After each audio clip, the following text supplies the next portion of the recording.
Happy Sunday. It took me a minute for my brain to remember. We're recording on a Sunday, and sipping on a Sunday. A rare thing for us. Sipping on a Sunday, season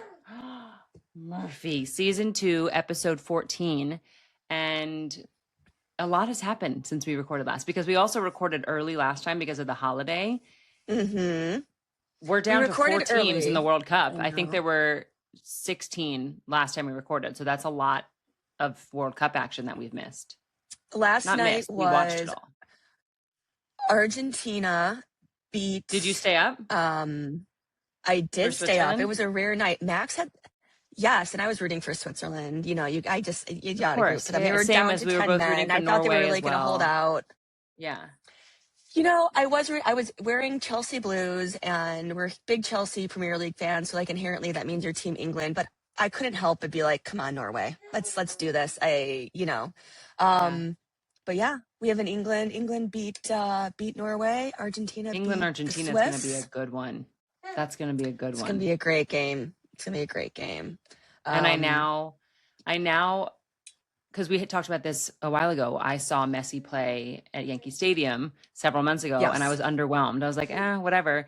And now I feel like such a brat, because I'm like, I mean, yes, that was my fair response. I was very underwhelmed because it was very much just the whole game revolved on just getting Messi the ball, and then he would just do cool things and score, which is different than what it is when he's playing for Argentina. For Argentina, he's very much involved in the team and the way they play and the whole strategy, and it's very different. So yes, that was a bratty thing to say, but also that was my response to seeing him when he was playing. I have to Miami. say, and did you see? Go ahead. What? Well, no. I was going to say, did you see make it broader? The Cape Verde goalie is going to play for Miami now? No Messi way! and I the didn't Cape see Verde that. goalie are going to be. Yep. Mm-hmm. Our favorite guy, who I actually blanked on his name, but I didn't even know what day it was, so that's fair. Fair. There we go. No, I was going to make a blatant statement saying that this summer and the World Cup has been one of my, the World Cup has been part of some of my favorite moments of the summer. And I know we've been talking so much about it, but you can't not talk about it, because at every social gathering, every dinner, every bar, every moment, every friend thing, like World Cup is either part of the conversation or it's been on the TV. And even like this past weekend, I had like all of my bucket list things. I'm on my farewell tour. I did this incredible hike. I went to watch the game last night with some friends, and like the World Cup was part of every one of those moments. And it's just, we're packing last night watching Argentina. I feel like I'm always going to remember soccer and football and the World Cup being part of this like hugely transitional, massive summer for me. And I love it. It's always exciting. It's the same as when the Olympics happen, but there's something extra special about 2026 being in New York, New Jersey, being kind of just within our bubble, within our realm. I got actually the coolest thing. I'm so excited about it that I found at TJ Maxx, of course, that it happens to be right here. Look at this. Great. New York, New Jersey, FIFA official water bottle. Great. Merch. So excited. I hope my nephew isn't watching this episode, because that's what he's getting for his birthday this week. Surprise. So. Yeah, speaking of birthdays, that my daughter's birthday happened since we last recorded, and we even had the World Cup. Like, we had a 5th birthday party with 19 children in our home. You would think we'd either A, not have the TV on, or B, have on The Little Mermaid, since it was a mermaid theme party. No, we had the World Cup on. We were watching the World Cup during my daughter's 5th birthday party with 19 children in my home. It was pure chaos, but we weren't missing the game. Like, that's just how it goes. It's the summer for World Cup. I went to this was so your vibe. So I did this epic hike. I took the day off on Friday, which is why we didn't record on Friday. Very rare day. Took the day off, literally turned my work phone off, which is just an incredible feeling. Unheard of. Went on this hike, and afterwards just stumbled on this incredible dive bar called Snyder's up here in the Catskills. And it was like one of those, like, you know, two girls walking to a bar. Perfect day. My friend, it was incredible. And it was like one of those screech type of moments, because like this guy looks like Lurch. Like this guy could probably keel over and die because he owns this bar. But the purpose of this incredible dive bar was that as more people started coming in, like the one thing that everyone kept wanting to talk about was like, did you see that game? Who just won that game? What just happened? It was all like World Cup talk. But it was incredible. It's a common denominator now. It's hike. It's dive called bar. The phrase that I learned recently, it's called collective effervescence. which is that feeling when it's like when you're watching the marathon and everyone in the crowd gets so excited. It's when people from all backgrounds and all around just come together with just this feeling of joy and excitement around something. And the collective effervescence around this World Cup is just phenomenal. So I'll be sad when it's over. Oh, it's good. I know. One more week. We have one more week of World Cup. There's a lot going on over here. What's that? You're outside. And I'm out on the porch now because I'm outside for everyone who's not watching us. I am outside on my porch, which is a beautiful morning, beautiful view. But the inside of our house is pandemonium. We have started the packing. We have boxes, and moving just sucks. It's not for the faint of heart. I wouldn't wish them my worst enemy. It is such a process. It's not even worth even going into the details because it's so stupid and boring. But it's awful. So our house has exploded. The house has exploded. Yeah. And excuse me. How much? Craig is out. How much more of your stuff are you Lowe's. actually keeping, or are you having this moment of realization? Because every time I move, I have this moment of realization where I just have so much crap that I don't want, and I want to throw it away. We'll see. We shall see. I think we don't have too much stuff. Craig thinks we do. It's gonna be a mix. I think candidly, like, one of the hard things has been, and this is obviously a good conversation for this topic, is like the baby stuff. And, we've been trying to have number 2 for a long time, and we kind of been holding on to a bunch of Maxx's things, and I have strollers, I have things, and like, I don't know. I think it might be time to shed some of that, because you can always just buy a new stroller. Like, why am I going to be hanging on to my bugaboo that I'm bringing forward? And I don't know. So I think like that's also kind of a process of like shedding a lot of these things that were kind of like a what if. Like, there'll be clothes and things that we keep of his and special toys, but there's some kind of big box items and car seats and things that are in really great condition that are going to be donated to a women's shelter or put on Facebook Marketplace. Want your snoo back? Want that snoo that you borrowed? Do you need that snoo again? Pay it forward. You might need that snoo again. Who knows? You have no place for that. You have no space for that. But we just keep throwing things in the attic. That's where we keep, and then we rediscover things. But yeah. Honestly, and that I love that though. So like, that's been the hard thing. Because that's the mentality too. Because of course, it's great that you have these things, but you can repurchase them, and someone could be using them right now. Someone could be getting some use out of them. So we're in that process. We might have our house. We were planning to have the house photographed with our current things in it, because houses sell better when there are first furniture in there, obviously. But I think it's me cutting it tight. So we might have to have the house staged, which is annoying because it's more money. But you know what? Like, it's too much stress to like get the house prepped in the next 2 days to get it photographed. So we might just like take that off our belt and just have the house totally empty and then stage it with our broker once we need to sell the next couple of weeks, which is like insanity. But that's wild. It's I don't know. So topic quickly. maybe for another day, but it's happening July 31st. So July 31st. Oh my gosh, that's so July soon. 31st, and like July 31st. We have to stay in a motel around here for a few days, get a rental car, drive to Maryland, stay with Craig's family for a little bit. Then we have a one-way ticket from Washington Dulles to SFO, and Lemon will be a service animal. So I'm calling in my one favor from the universe, like I've said before. Great. Yep. And, I'm trying to reframe my mindset, but dreading the day that we lock the door and we pull away in our rental car and are driving away. It's going to be a really hard day, but I'm trying to reframe and be, I'm excited, but, closing of a chapter. So yeah.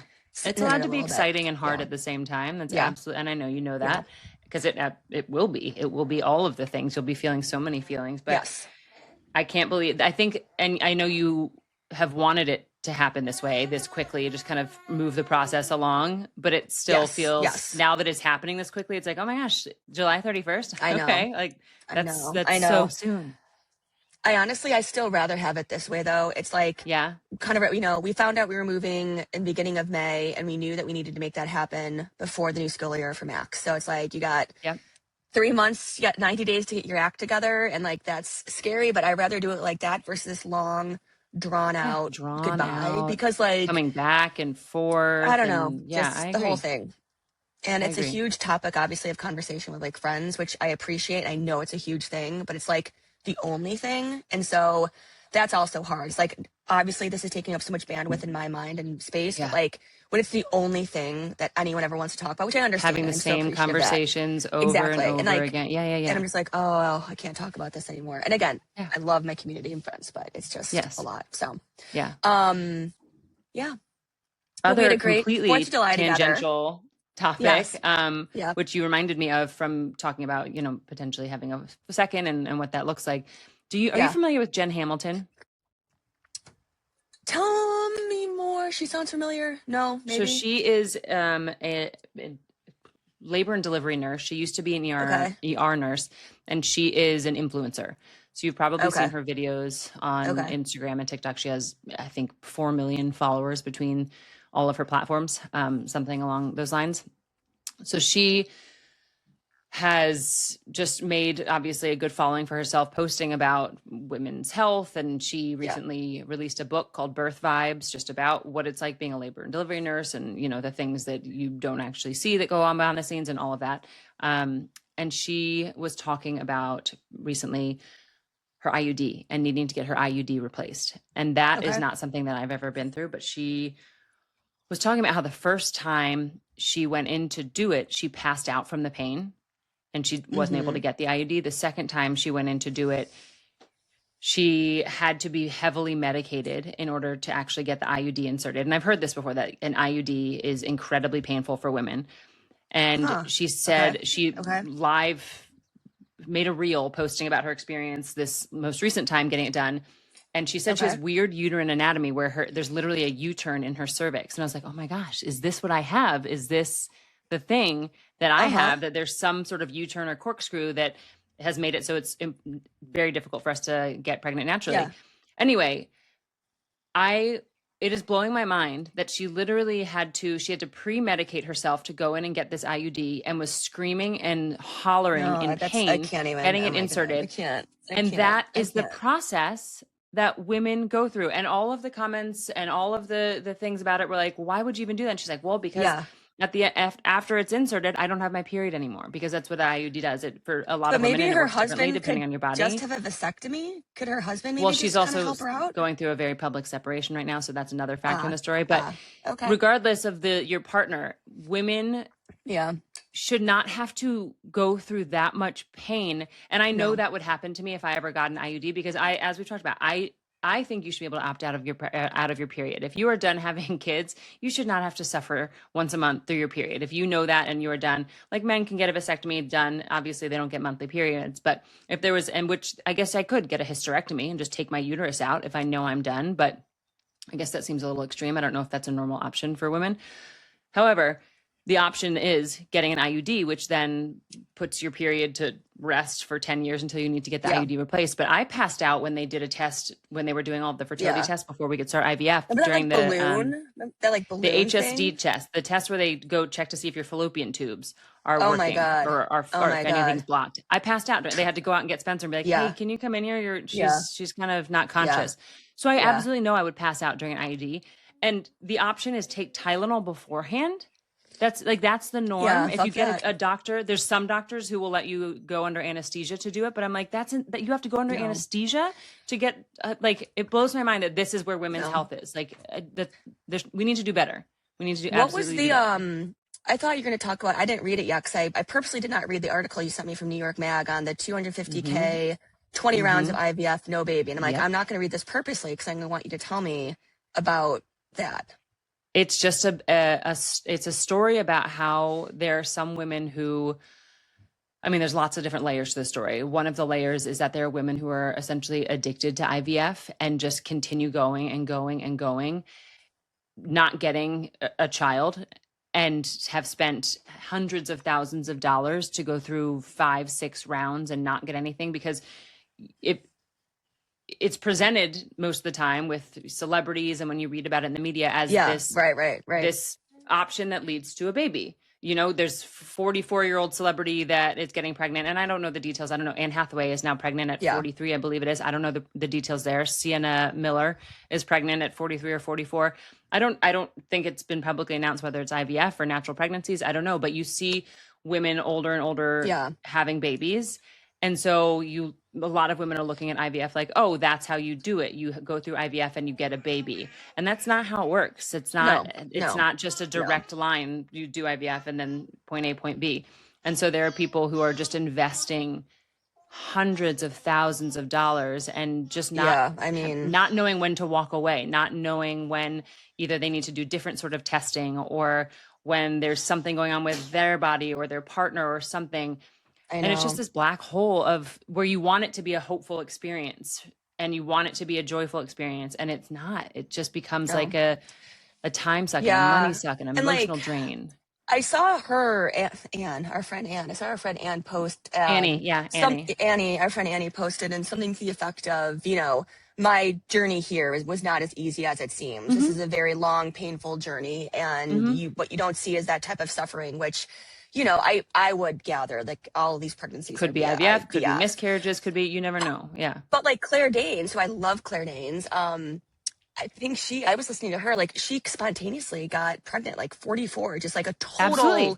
It happens. So, like, I don't know. So sometimes it happens, but yeah.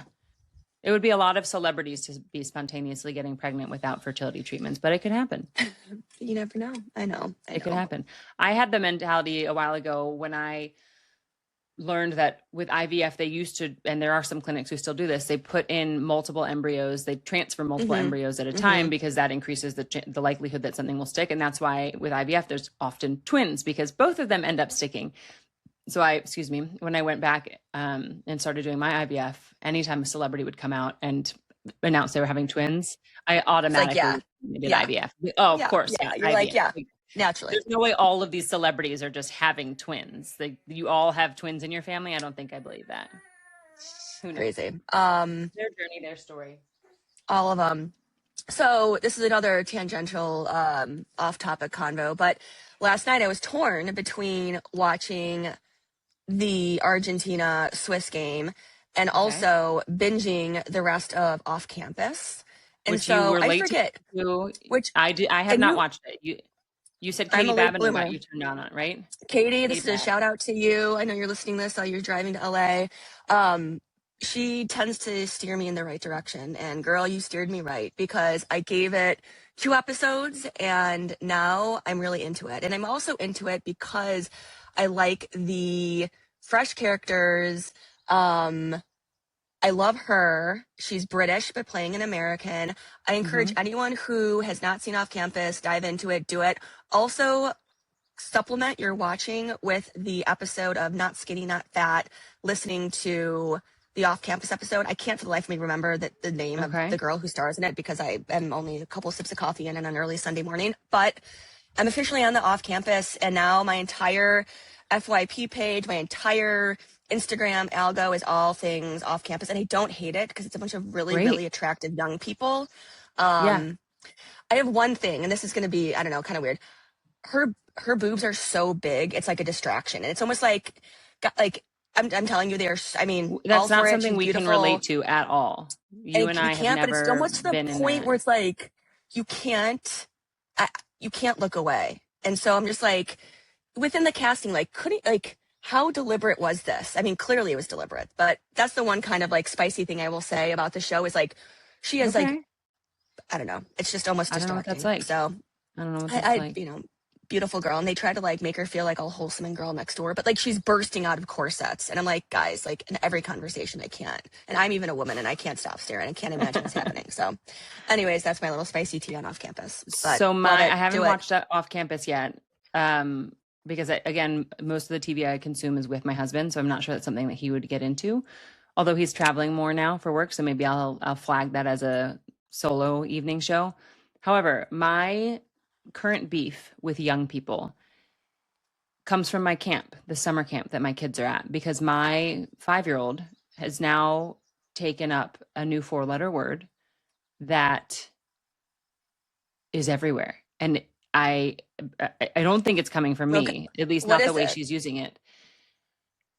Murphy was upset the other day and she goes, the baby's like crying. Excuse me? What? What? Like saying who are you? The baby's like crying. Or we were out in the lake and she goes, can I like jump in? Excuse me? What? How about this one? I'm driving home after a bike ride with Max, and he goes, I was so pissed when that guy ran faster than me. I'm like, excuse me, you were pissed? Where did you hear this? I'm like, you can't say that. Like, where, like, and that's a word, like, I never say pissed. Like, Craig never says pissed. So, like, Yeah, it I don't has know to be that I from, use like, that a word a lot. camp, because it's also not in, like, videos or YouTube. Maybe it's, like, YouTube. Yeah, I'm like, okay. It's not in Like, but Star pissed, I'm like, Wars. you can't, no, it's not Star Wars. So there's no pissed in this house. I The hate things that. they I'm like, it's pick a up, gross and word. now it's getting to the point because it's either school or camp or soccer, all of the different places they're exposed, and you're like, where? See, I just said like, and now I'm more conscious, but that is not the way she's using it. She's very Valley girl. The baby's like crying. Yeah, The we'll baby get is used to it. crying. You don't need to I say mean, like. everything is dude. Like, dude. Like, I'd rather calling me mama and dada. Dude, can you just give me that? Dude. Hey, dude. And I know it's from Mark Rober. I know it's from Mr. Beast, because those are his, like, they're not trashy shows. I have to be careful with Mr. Beast, but like Mark Rober, you'll know him when your kids get older, and he's actually awesome. Yeah, we're He's not a former there yet. engineer, NASA guy, great YouTube, all like STEM, experiments. It's really cool. Like, Max actually like learned to skip a rock from watching him, which is scary, but both kind of awesome. But anyways, the dude thing, that's my thing. But I get you. Dude, like, okay. So 2 very on brand things that have been all over my news feed.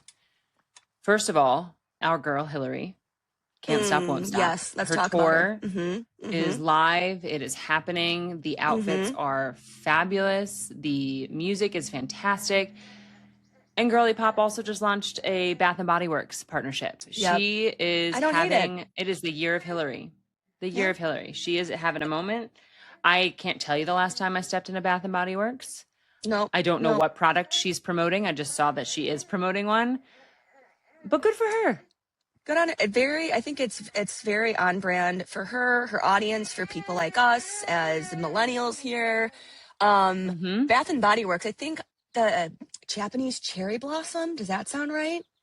Wow. I think my go-tos, my go-tos in the early 2000s, like a Japanese cherry blossom. There was some like vanilla bean, and it was so fragranced and scented, and just everything probably all natural, and it was lovely. I have not stepped What was your into Gap one of those. scent? Which of the Gap scents did you use? Remind me, were they like based on like colors, or like, remind me, how did you? I did have Gap scents for sure. No. For sure. They were colors. All I remember is mine. I used Ohm, and it was the orange one. Oh yes, Ohm, yes. I don't know. Maybe I had Ohm. I do remember that. My sisters and I, there were 3 colors. It was green, blue, and orange, I believe. And my sisters and I were each one of the colors, which is a throwback. We never did Bath and Body Works. We were never really like the go and like pick your scent and do all of that. Yeah. We were the Gap scents, which fine. I'm like, the other thing that Hilary has brought up to my newsfeed is her. Remember the mom group drama from LA, the LA mom group, where they were excluding Ashley Tisdale, and then they were all being mean. Yep. The mom group came out in support of Hilary. So at her concert, Meghan, Trainor, and our bestie Mandy Moore were at her concert in LA. So they hold up signs saying like, "We love mean moms," and just, we didn't invite Ashley. Yeah, Ashley's not invited. Stay away. All the signage. Sorry, I'm fiddling with a baby down here, and that's why. No, it's all good. I'm here for Hilary. It's the summer of Hilary. Love it. Go for it, girl. I don't know. It's been I feel like it's been an amazing culture summer. You got Hilary. I can still talk about Taylor and her wedding. If we want to have a dedicated, we haven't even touched on Taylor that. That happens strategy conversation. I'm all for it, because that. Did we not dive in?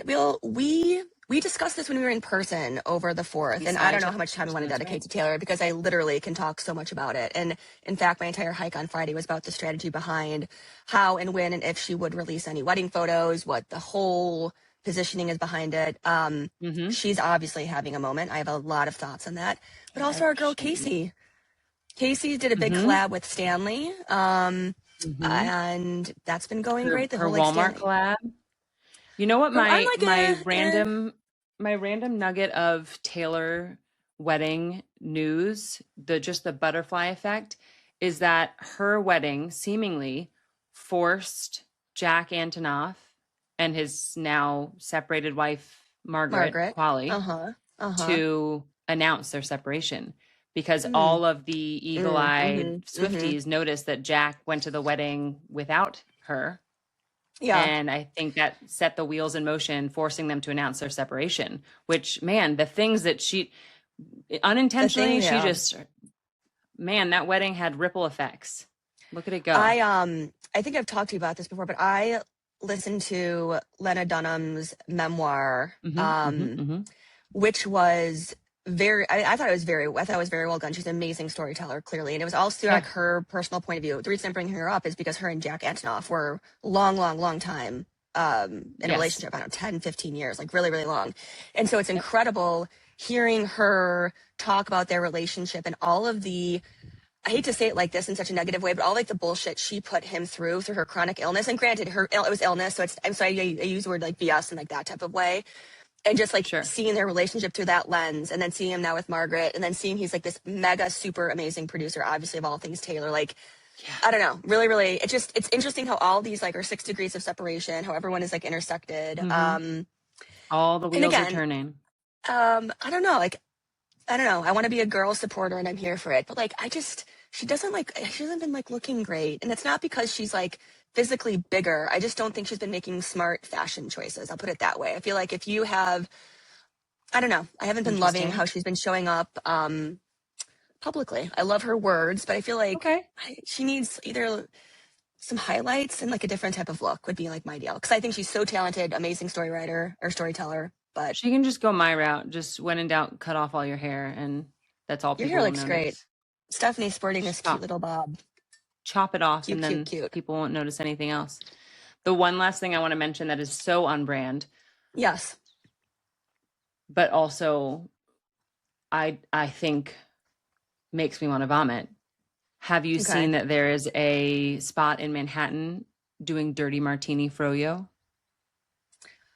Gross. No, pass. Right? Pass. Right? I just garnished with the olives and everything. I just no. If I want froyo, I want froyo. If I want a dirty martini, I want a dirty martini. I do. A pass. I think the only type of like savory flavor I like in like an ice cream would be like a pistachio, or maybe like, I don't know. There's other ways to do savory ice cream. Salt in there. Yes. I think a martini, dirty froyo. Pass. Yeah. Smash or pass. Yes. Cute and very Instagrammable and getting all the buzz. I understand that. I don't want it. That was like with the breast milk ice cream. Like, so it just disgusting. Some of the stuff just goes too far. It's disgusting. Hard pass. Hard pass. Yeah.